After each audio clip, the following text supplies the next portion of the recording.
I'd like to weigh in on this one as well. Dustin, actually, there is a political party in Canada, represented right here in McLeod, that is pro-life. The entire party is pro-life, and so are all of the candidates. So when we talk about freedom of choice for a woman's rights, the reality is that by taking the life of an unborn baby, that's committing murder. The baby is already a child from the time of conception.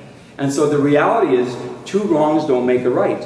And so from our perspective, as a political party, although we respect women and would want them to definitely make positive moral choices in their lives, such as practicing safe sex and not using abortion as birth control, the reality is that a baby is a baby from the time of conception. And so we value, we treasure the dignity of life, respect for life, all the way from conception to natural death. And so we would want to encourage women to seek for counseling and consider adoption as a better option. I was born and raised in rural Canada. I am actually a country boy.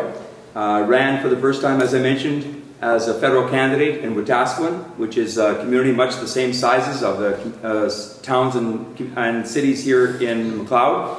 And I currently reside in a city the same size as most of the communities here in McLeod in Manitoba.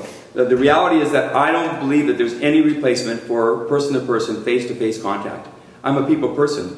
I'm a member of the clergy, and I believe that you have to have a personal interaction with individuals to find out where their heart is, what issues concern them, to be able to connect with them, and to be able to properly represent them. When Deborah Gray was elected as a Reform member in Beaver River, she spent most of her time outside of Ottawa. She was connecting regularly with her constituents in Beaver River, as well as traveling across Canada representing the values of the Reform Party, and she made great progress. And we all know what happened with the Reform, Canadian Alliance, and now Conservatives. Literally thousands of jobs will be created if we instruct the Bank of Canada to offer no-interest loans to municipalities, cities, and provinces. The jobs would build and boost the economy. And the reality is the bridges that would be replaced and all of the sewers and pipelines and whatever the priorities are for the people of Clareshom, they would be able to determine what the priorities are, what their preferences are with regards to how those infrastructure dollars should be earmarked specifically for Clareshom. Yeah, I'll start. We, first of all, believe in a separation between church and state. However, what we do govern ourselves by is the Judeo-Christian value system and biblical principles. Now, the question we all would have to ask ourselves in a secular nation is, what standards or what moral values would you like to have making your decisions?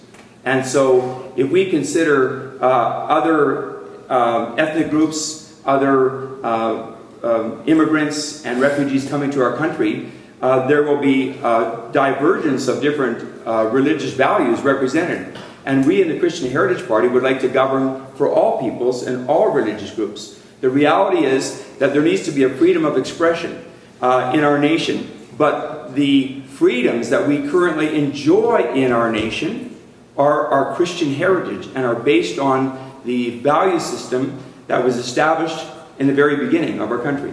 And so we want to restore honesty, integrity, and morality in government in our nation.